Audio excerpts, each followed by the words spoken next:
समाचार अब तक, सत्य का साहस। जगातील प्रिय नेते व देशाचे लोकप्रिय प्रधानमंत्री आदरणीय नरेंद्रजी मोदी यांच्या संदर्भाने उभाटा सेनेचे संजय राऊत यांनी गाडा दफन करा अशा पद्धतीची भाषा वापरणे कुठल्याही पद्धतीने संयुक्तिक वाटत नाही। ही सरळ सरळ धमकी देण्याचा प्रकार आहे। त्यांचं मानसिक संतुलन पूर्णत्वाने ढासळलेलं दिसतंय। त्यांचं आणि त्यांच्या मालकाचं देखील संतुलन कोणत्याही पद्धतीने राहिलेलं नाही।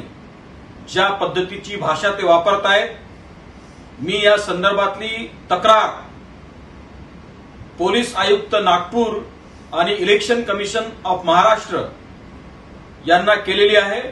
निश्चित रूपाने याच्यामध्ये निवडणूक आयोग आणि पोलीस कारवाई करतील असा मला विश्वास आहे। आणि लक्षात घेतलं पाहिजे की येत्या 4 जूनच्या निवडणूक निकालामध्ये उभाटा सेनेचं भविष्य संपूर्णत्वाने संपलेले दिसेल आणि त्यांचा जो विचार आहे त्यालाच जनता गाडल्या किंवा दफन केल्याशिवाय राहणार नाही।